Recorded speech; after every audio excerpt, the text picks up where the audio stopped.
Welcome to Ponchatoula Live, the show where we help you connect with the people of Ponchatoula.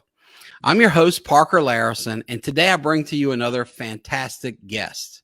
The person we're going to talk with today is a literal and figurative breath of fresh air here in Ponchatoula.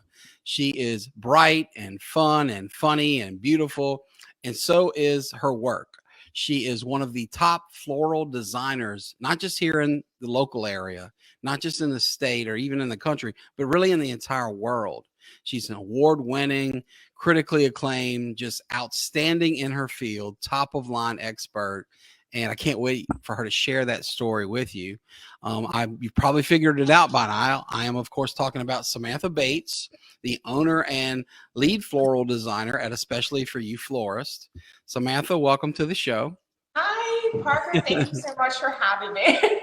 You're welcome, and thank you for being here. I know you're so busy. I know from experience you are in high demand, and it's really special to me that you share your time to be here today.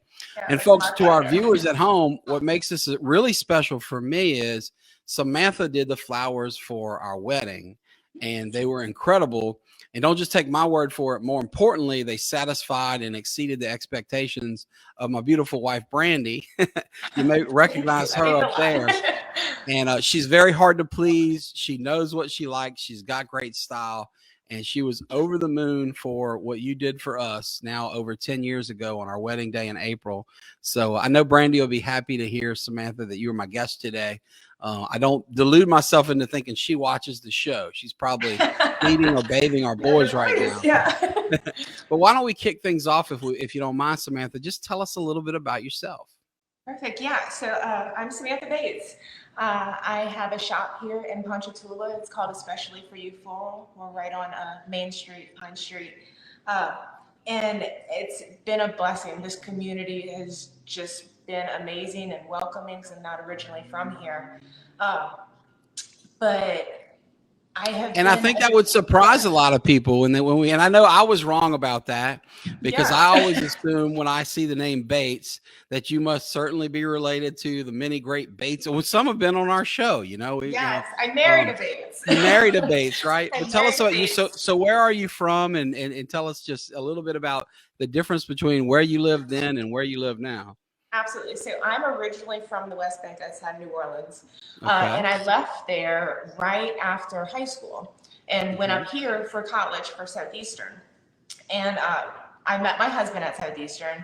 We really fell in love with the area. So he's from Slidell. We actually moved back to Slidell for a little bit, but really missed this area. So we came back and we've been back for about 16, 17 years now.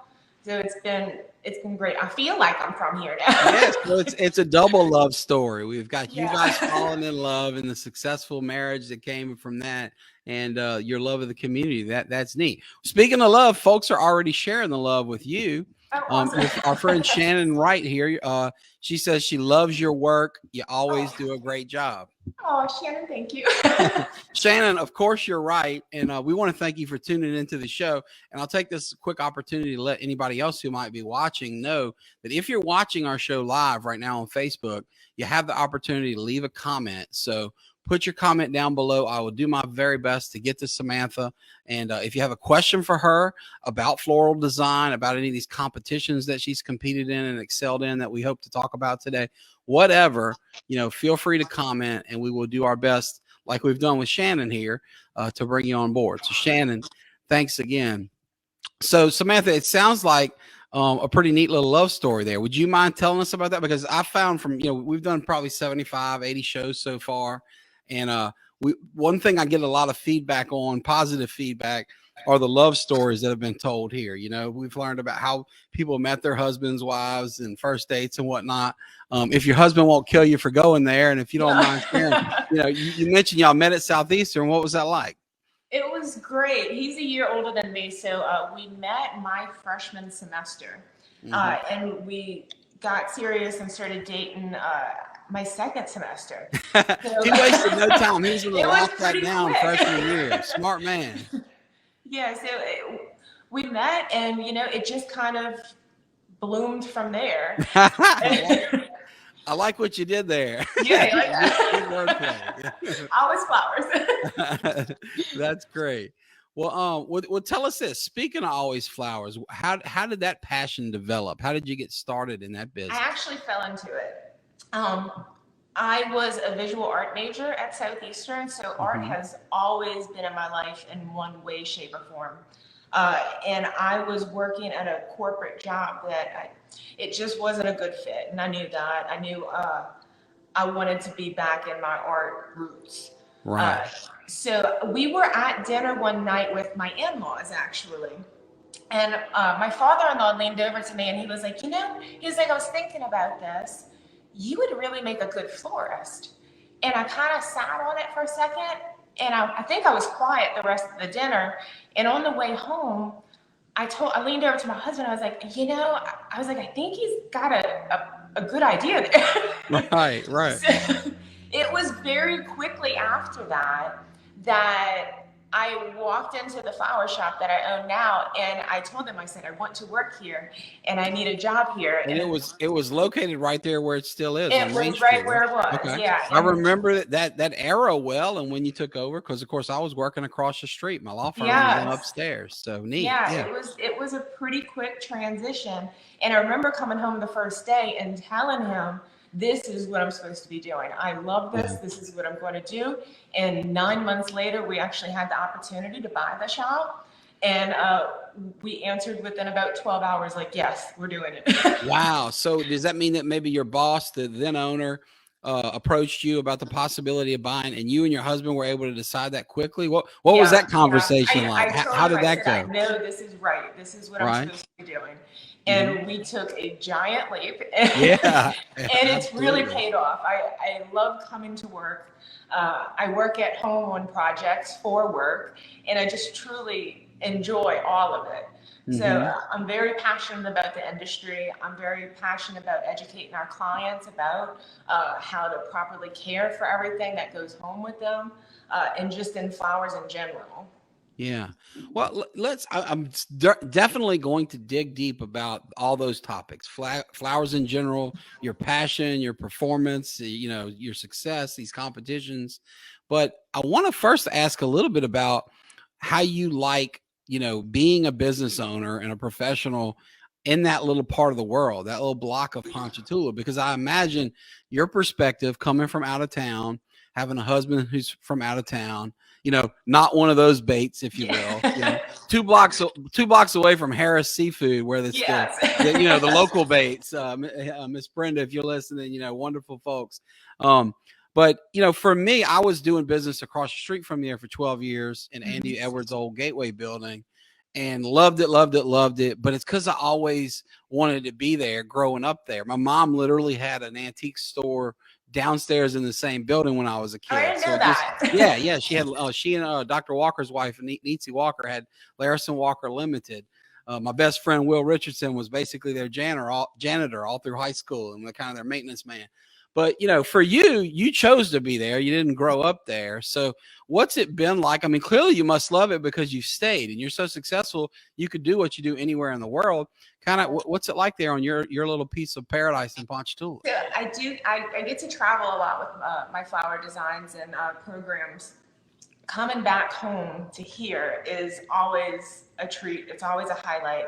The community has been supportive from day one. So that's been super important. When we went through Ida this past August, we actually took a pretty big beating on our store for that. And the amount of people Hmm. that stepped up in the community and offered to help clean up, offered, their space for me to work out of, because I was still doing weddings at the time, because the show must go on. So, Yeah, right, right. but I just can't imagine everybody it, that I that got as messages stressful as from. that was for you and your husband and your livelihood. Those brides, they're like, "Oh my gosh, am I not going to get my flowers?" That was the first thing I was like, I put on Facebook. I said, we took a big hit. I said, but do not worry. We will be there Yes. for you. And we were there for every single bride. And Oh, I admire that. everybody was so nice Yeah. and really just ready to lend a hand and help out however they could. So that really uh, just solidifies my love for this community. Well, The community loves you back, and I want to provide you with a couple examples here. Two of my favorite people in the world here. One of my hometown heroes my whole life that I saw growing up in the ballparks when I was as young as my boys are now, Mr. Paul Kluka. Yes. Mr. Paul, thanks for watching the show. You're the best. He Hi. says, Samantha, you always have great work, and he's so glad to have your business in Ponchatoula. I think, as usual, Mr. Paul, you're speaking for the community. And we have one of our former guests on the show here, Mandy Franks Braywick, and she says, quick story. After her father-in-law passed away, they came in the store looking for a certain flower, but you didn't have it at the time. So you gave her boys 2 beautiful roses, and you decorated them for each boy. And her mother was so touched, she'll never forget your kindness. I want to tear up reading it. Maybe you should have prepared me for that. Wow. So sweet. Well, that's but I'm not one iota surprised to hear that and seeing how you deal with the people in your life. And we talk here about how we met because the best day of my life, marrying my wife, was where we met through your flowers. But we've also bought many flowers from you for bereavement purposes, for friends, family, clients, sadly, who have passed away. And I know you do. Can you tell us about that a little bit? Because it's now dawning on me that I only thought about the wedding end of things here, but you're dealing with agony and ecstasy. It's not just all happy roses and love stories. What's it like dealing with people in the best days of their life and the worst days of their life? So when it comes to bereavement, I find that it's a very touching time, and I can take somebody's thoughts, their feelings towards their loved one, and really convey that with flowers. There's been so many studies done about how flowers just lift people's spirits and how they heal people's souls. So it's very important for me to be able to translate their emotions with our artwork, our designs. Mm-hmm. Well, Mandy comments again here. She says, you didn't have to do that. You were just so kind and your sympathy was so genuine. And because of that, she'll always support you and your business. And Mandy, thank you for sharing that. I know that's you really are going to make me tear up. Yeah, that's a tender time in your life, and I get that, that's important, and that's really neat that she shared that with you. So I guess what do you make a great point about how the impact, I guess, flowers can have on people emotionally, is that what you like most about this, or is it the artistic creativity part? Or I guess what I'm trying to get at here is you clearly love what you do. Absolutely. I've seen that from the day we met and, had dozens and dozens of interactions since. So, what is it about what you do that you love? And, just kind of share your passion with us for your profession, if you don't mind. Yeah, so flowers, I think, have always been a part of my life in some way, shape, or form. I just didn't realize until 12 years ago that they were supposed to be my career. Right. But having flowers, really, it just sets a different mood. It makes you a lighter, a happier person. Flowers are only in our life for so long after they're cut. But we're supposed to enjoy that and watch their stages of life as they grow, as they bloom, and as they pass on as well. So, being able to watch nature like that on your table, amazing. No, that's amazing, and that's life in a nutshell for all of us. My mom really scratches her artistic itch, if you will, by pressing botanicals. So when you walk out of you're currently in the Rayford room, we call it, our conference room. But when you walk out of there, you'll notice across the hall is this pressed botanical, and she frames them, and we have them in our homes and in our offices and whatnot. And I see the joy that brings her, and she just does it part-time. And, it's not nearly as intricate as all the things you do. But I can see the joy it brings her. So I would imagine it's something similar. What are some on the flip side of the coin? Because I know every day is not awesome. It might literally for you be every day's rosy and smelling the roses. No. But for you, it's like you hear about professional golfers. We can all, Paul Kluka and I can sit back and think, oh, we'd love to play golf for a living. And I'm sure we would if we could. But also, once we became pro golfers, golf would become work. And there would be new challenges, stress to make the cut, to pay your caddy, make a living. So what are some of the challenges in, one, running a business, but two, especially running a floral business? What can you tell us about the challenges you face in your line of work? So I am much more on the art side of the spectrum over the running the business. Right, right. But I am super grateful and thankful to have a husband that is very business minded. So he definitely steps into that role at our shop and makes sure, you know, everything's taken care of. We're very lucky to have a bookkeeper now and taking care of all of that side of the business to where it really frees up my time to where I can focus on the art side.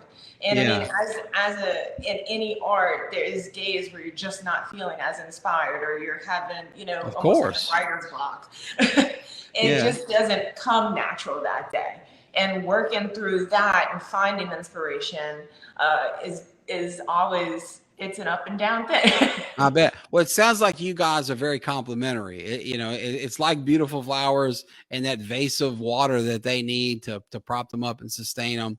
But there are probably very few bean counter CPAs that can bring a floral arrangement to life and Yeah. like you could. So we all have our strengths, and it sounds like that works out Yeah. well for you. Um, well, tell me this. I mean, do you think this is something you do forever? It sounds like a passion that does. I mean, 12 years deep. Doesn't seem like you're tired of it in any way, shape, or form. But what do you think the future holds for you professionally? I definitely hope eventually, whenever we do retire, I told my husband, I was like, you know, I don't think I'd ever really truly retire Hmm. because weddings is something that I can take on as a freelance side and maybe free up my time, more of my time for, you know, him and my family to spend Right. time together. Because as you know, owning a business, you're away a lot. Yeah. Absolutely. Yeah. So I do get, and then with my traveling, he stays home with our puppies, and you know, it's balance right now, trying to Yeah. find balance. Well, you mentioned your puppies. I know you have a passion for dogs, I and love we've them. had several guests come on. Some have even started charities for rescue dogs. And, Yeah. as a guy who grew up with dogs my whole life as a kid, and we still have them out at our farm, I know what a big part they play in families. In fact, I'm thinking my dad's 80 years old. I'm 45. I've only seen him cry twice. Once was when our dog passed away. So it's that kind Mhm. of, visceral connection. But tell us about the dogs in your life and kind of, how that goes in your family. So my two puppies both are rescues. Hmm. One of my drivers actually, Ponchatoula was flooding a couple of years ago in downtown. We got a torrential rainstorm. Everything was so quick and so heavy, and she actually found a little puppy in a ditch, struggling. So she pulled Oh, him to the side of the road. She picked him up, brought him back to the shop while we're trying to sandbag the front door to make sure we don't take water. gosh. And and you know, at that point, you know, I didn't know what to do. We had actually just lost our dog after 13 years, Oh, that's so a tough. couple weeks prior to that. So everything was Yeah. still fresh, but I brought the puppy home, and as soon as I walked in the door, Cyrus, my husband, was like, "Okay, so we have a new dog." I was like, "Okay, I guess Yeah. so." And my other pup, we actually rescued her with Dante's Hope Animal Rescue. We What? got That's her. actually the nonprofit that I was alluding to when we I had Miss love them. Margaret They Joyner were on. so She awesome talked to about work it. with. Yeah, tell us about that experience because so now we get the flip side of the coin. We get the experience of the people whose Yes. lives are brightened by receiving a dog through Dante's Hope. Please share that experience with So our they were viewers. phenomenal to work with. I've never had two dogs at one time, so I was very, very nervous. Uh If, huh. you know, what if they don't get along? How do I do this? A lot of questions, and everything I asked them, they were very reassuring. They're like, please don't worry about this. Everything's going to be fine. And they were Yeah. just Yes. so welcoming. And of course, I want to support rescue. So Absolutely. it was a very warming experience, and she fit in. They were right, she fit into the family, like she was always there. So Hmm. they are two of my little loves. I love them so much. Well, it sounds like they came along at the perfect time in your They life really too, because did. I mean, you had to be so heartbroken losing a dog of 13 years, a member of the family, and probably not at all feeling ready, to go get a new dog. but Definitely didn't feel ready. you have a richer life for it. That's really cool. Yeah, And I she love came into our lives at a perfect time. yeah, I love the Dante's Hope connection. So if we have any viewers that are interested in this and want to dig deeper into the Dante's Hope story, you can just look through the videos on our page here for prior interviews. But Miss Margaret Joyner, our now most recent former Grand Marshal of the Strawberry Festival, talked a lot about that. She's very involved in that, and yeah, that's really she was neat. actually the one that helped me out getting all the adoptions done and everything. Very cool. Very cool. Well, Very who does the work with these puppies? You or Cyrus? I mean, who's doing the feeding, cleaning? Yeah, so whenever I'm traveling, he takes over. But it sounds like that falls hard on him. Yeah. Yeah, it's usually. So how much are you on the road? Because in a moment, I'm going to ask you about competitions. You know, you just came back from kicking butt in the, the Gateway to the America's Cup, and we were going to hear all about that. Yeah. But, with weddings and events and all the things you do, travel is clearly a big part of your business. Would you mind sharing how much you're doing that and what life on the road is like? Well, recently, up until recently, we haven't been able to travel too often because of COVID. Prior to that, I was probably traveling like 3 to 4 times a year on floral competitions or floral programs or demonstrations that I was taking part in. I'm a big supporter of the Louisiana State Florist Association. I was past president there, and just education, bringing the industry up to higher, just educating people about flowers and about our industry that I love. So well, would you mind sharing with our viewers, because I find that people sometimes don't know much about a specific industry, and I'll confess to that. Basically, look, other than injury law, I mean, even other parts of law, if you were buying or selling a house, I would not know at all what to do. I'd say, call my good friend Jeff Leshershare. So I don't even know the entire industry of law well. I know zilch about just about anything else in the world. And I find people really enjoy when folks who come on our show share that deep dive into the industry, whether it's, for example, we were just talking about Miss Margaret, Strawberry Festival, the Strawberry Queen comes on, Avery Myers in this case, and educates us all about the strawberry industry, and it's like, you can live here your whole life and eat a million strawberry pies and not really get how the economics work and how the agricultural business works, whatnot. In Ponchatoula, specifically in the Hammond area, we have a long history of really great florists. Everybody, the Pugh family comes to mind first and foremost. Our dear friend, the late Steve Pugh, was one of the greats. His family, Charlie Pugh. I mean, Mr. Buddy, if you guys are watching, I know you often watch the show. I mean, your family's in that Hall of Fame, But heck, Rita Mashburn at the Pews in Hammond, amazing. Like, we just have all this talent. And it's from a bygone generation that's either retiring or, or sadly long gone. You're the new fresh face of it. You served, in the leadership role for the state organization. So tell us about that organization and the issues y'all face and kind of what you and the other folks that have taken over for you in the presidency or other offices are doing to promote florists in Louisiana. Yeah, so right now it is truly just about educating people that are coming around. Like you said, the floral industry was something that was definitely on the downside for quite some years. It wasn't any new interest in it. So I believe the new approach that we're taking right now is more all into weddings, understanding that we're going towards more eco-friendly stuff. So we're really paying attention to recycled stuff, recycled pieces. We're paying attention to what preservatives that we're using to give the flowers more long-lasting, supporting local farms as well, and just really making sustainability a priority. Yeah, that's really cool.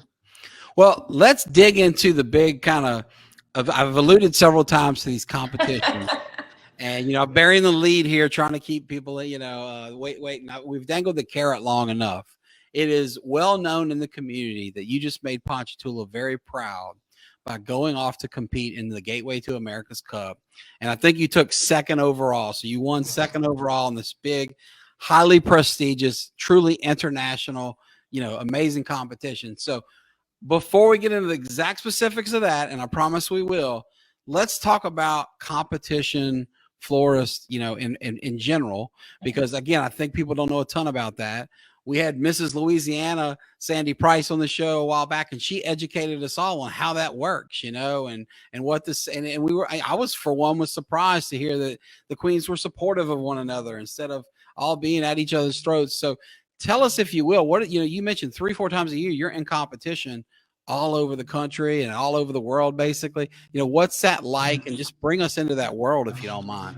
Yeah, I've always been a competitive person. I really enjoy the pressure behind it.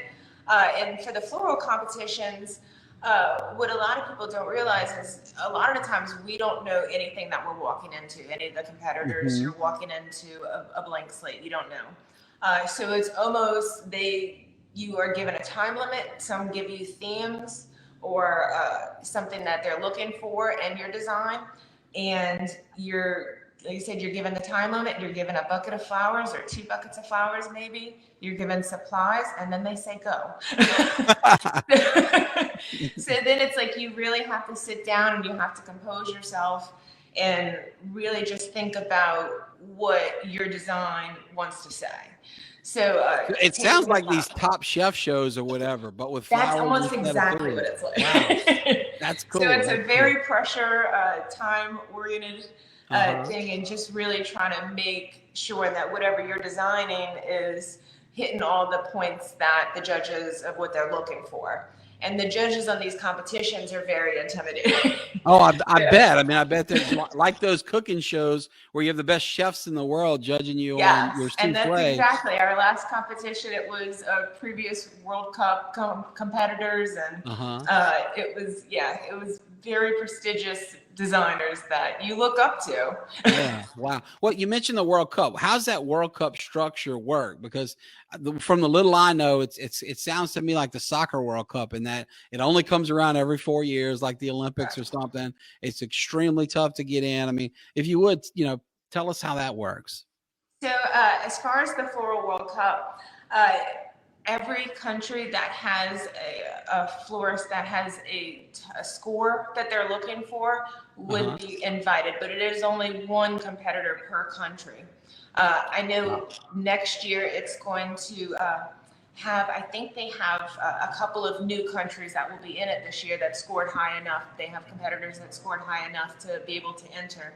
But the logistics behind it, bringing everything overseas and traveling and designing on a stage that size where you're having interpreters everywhere is, I could only imagine, very intimidating, but I hope to do it one day. Yeah, I bet. Wow.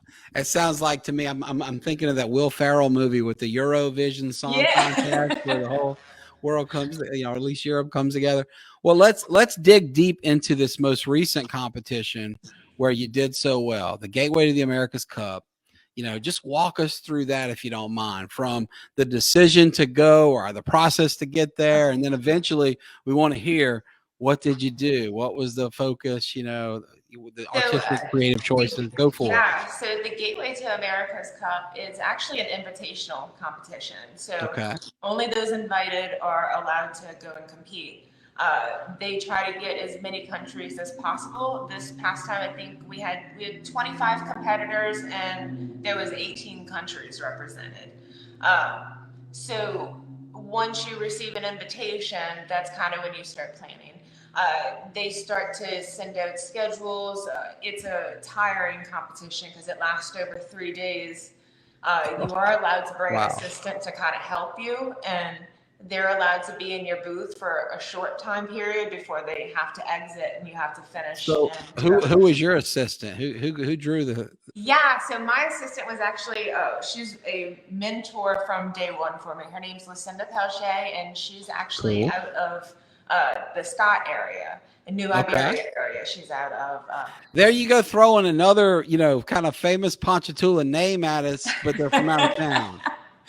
Yeah, so next you're going to tell us about a Dufresh from Ohio or something like that. No, she's amazing. So Lucinda came and helped you, and it sounds like the perfect partner, because I'm sure having a mentor there is kind of a calming effect as you're overwhelmed by the intensity of competition. Well, we work really well together. we can bounce out ideas off of each other. I tend to take a minute once our clock starts. I tend to take a minute and kind of sketch out some ideas and kind of brainstorm through them and see if they're going to work or if they hit all the points that we're trying to hit. And she's got such an amazing eye, and she's such an amazing designer. She's really good to bounce that off of and then just support you throughout the whole thing. So she is a blessing in my life. Wow. Sounds like a great partnership. Kind of like the one with you and your husband. Yeah. Earlier you mentioned with where it fit business wise. It sounds like creatively, you and Lucinda really make good partners. So what was the kind of the theme or the challenge and the choices here for this competition? So What y'all go with? Yeah, for this one we had 5 categories that we competed in. The first category was a tablescape for 2. So we had to design something on a 36-inch round table, and it had to be displayed on that. As far as supplies and flowers, it was a surprise package. So we were given everything there. We had to construct everything there. And another thing that I love on the art side is building. So I love building things. So my designs tend to really be very structural with a lot of repetition in them. So I stayed true to what I typically design, and that's the category I took first in.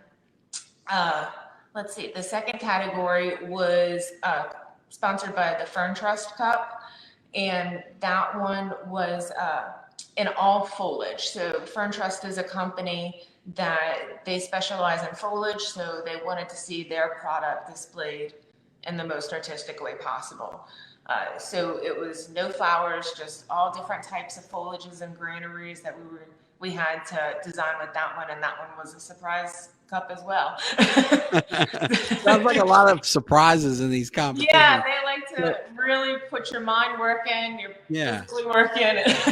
Do you have the photos from these competitions, like on your business page? I do. Yeah, I actually have. I believe I have them on my business page. I have them on my personal page.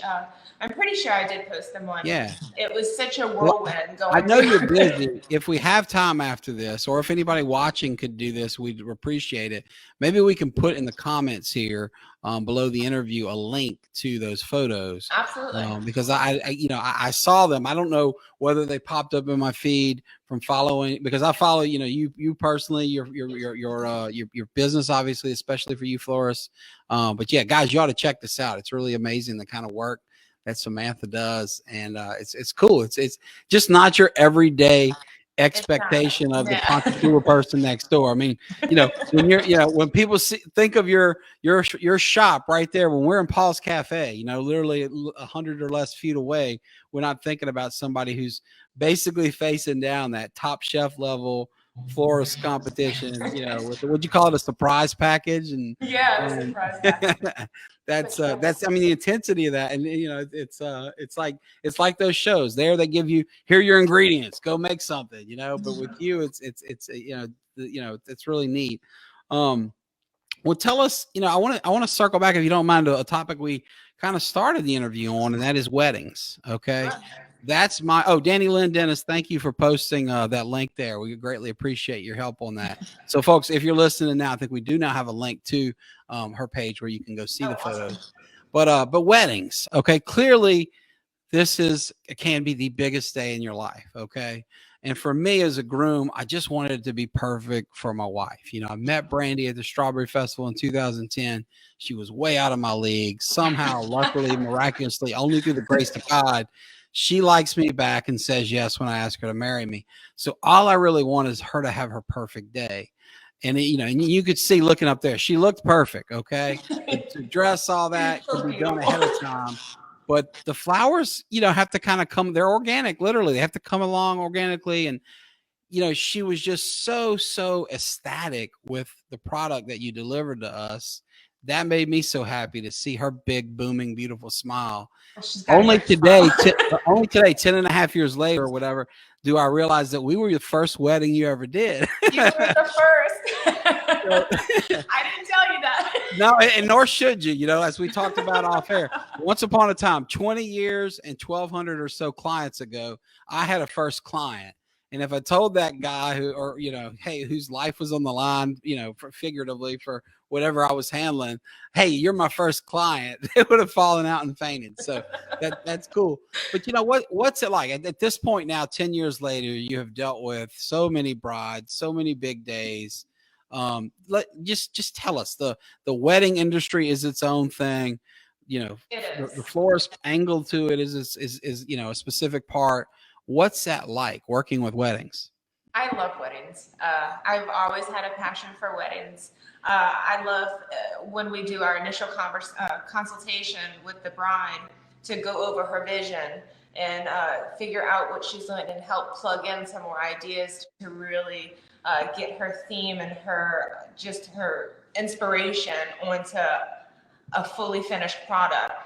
So I meet with them, initially first a few months, sometimes a year and a half out. And I'm there on the day of the wedding because it gives me closure and to see their smiling faces on the face. It's the whole wedding process. It's quite a few months worth of work that goes into it.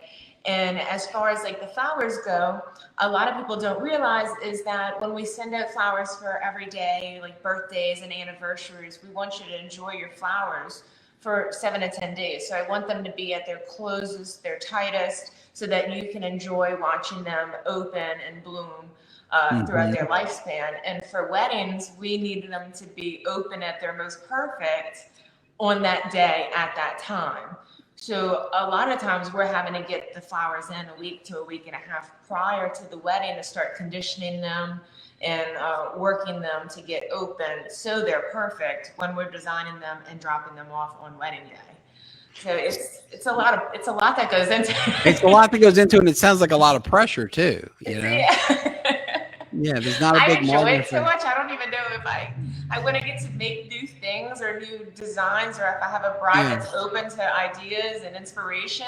I get excited, and then I'll get home that night and I realize, ooh, that was a lot of work. You don't even realize you're tired. Let's talk about when the moment comes together. You have that smiling bride like the one you see over my shoulder here, whose dreams have been fulfilled, and you've played a huge part in that. What does it feel like to be the person that helps make that happen? It's very fulfilling feeling because I know how a bride feels on her wedding day. I was a bride, so I know what they're experiencing. And when you show up with something that they're trusting you to come through with their ideas, and you just see the relief and the happiness and the joy, and I feel like when we deliver the flowers, everything's starting to come together for weddings because we're typically one of the first vendors. So that everything becomes real for them at that point.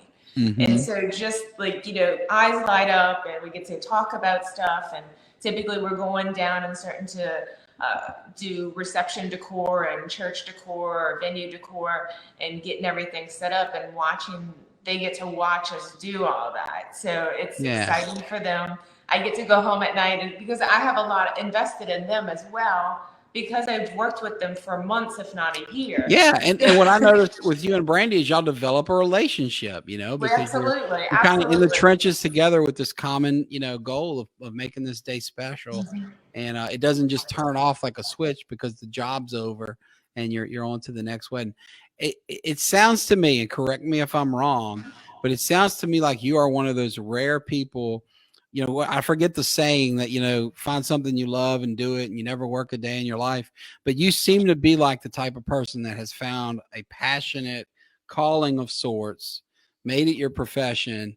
And heck, if you didn't need to make money, you'd probably still show up the next day and still keep doing weddings because you love it. Am I wrong there, or is that kind of how you feel? I tell you what, I absolutely, it was a light bulb moment when my father-in-law said, you should be a floral designer. Good thing. It felt right.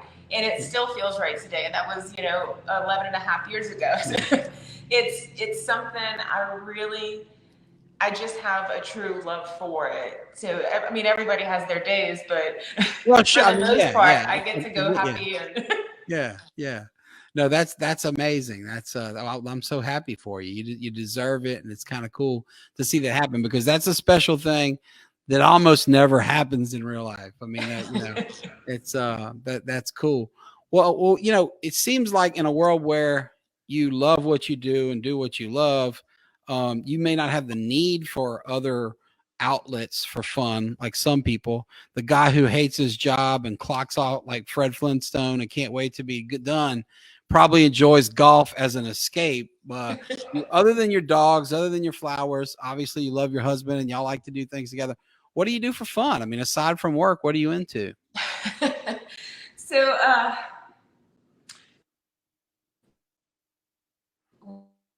well, I love reading, love watching movies. So if it's horrible, if it's great,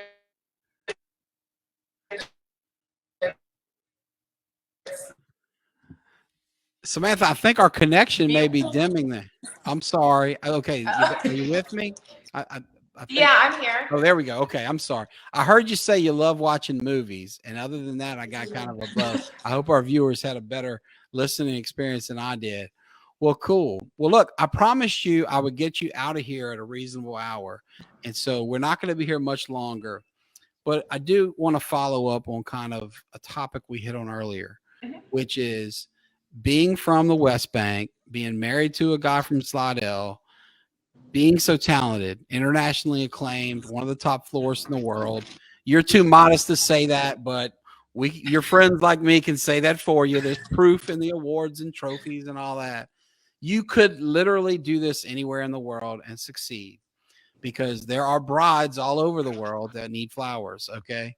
But you choose to stay here in Ponchatoula where it all started 12 years ago when your father-in-law gave you that tip. You choose to stay on the same block, same place. You seem so happy here.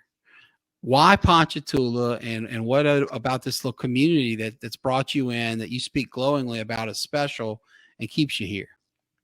It's been welcoming since day one. Everybody Mm-hmm. was just so nice. You really, it's one of the few places that I've been or lived that you really have that true sense of community. You can go to the grocery store and run into 10 people and have conversations and try to be only there for 15 minutes, but you're going to be there for 3 hours because. Right. So But true. it's something that I've always loved about this area is just how many people actually they support you and they want they're very happy for you and they're always willing to help if you need anything. Like I said, when we went through that with Ida, it was just the outpouring support that Mm-hmm. the residents had here. It was mind blowing. It was Yeah. great. Well, thank you for sharing that. And it's neat to hear you. And we've had lots of local business owners come on the show and answer a similar question.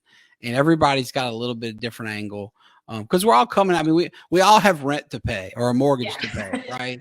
So we share that. The challenge of doing business in a small town, is there for all of us. But some of you are artists. Mandy May Poche has been on here. We've had several talented artists, and you look at things a little differently than, say, maybe Renee Roussel, who's a great guy on the same block, but comes from a different background as a businessman, or maybe I do as a lawyer, or Crystal Gildner as a doctor. We all come at it from a different thing, but we seem to share a love for this place, and you kind of hit the nail on the head that it's always been welcoming. And I think that's the case whether you've been here since birth, and your family 100 years, or whether you just got here last week. Eventually, you're going to be at the point where it takes a while to get out of bonings because you see people and you can't help but talk to them and catch up and do your thing. So this has been a great interview, and you're so easy to talk to. Your story's compelling.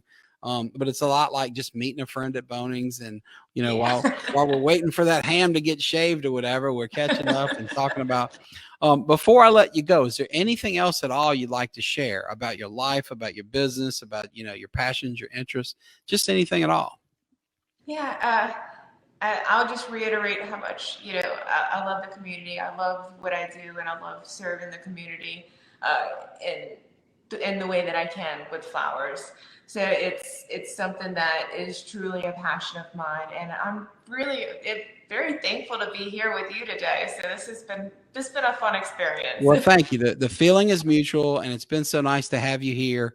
And I want to close with one more comment here, and that is Shannon Hollingsworth says Samantha Bates and her staff are the best.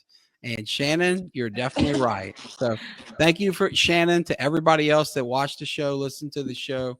We'll be back here next week. But for today, we want to thank our guest, Samantha Bates, and say goodbye. Ponchatoula Live is getting out of here. See you soon.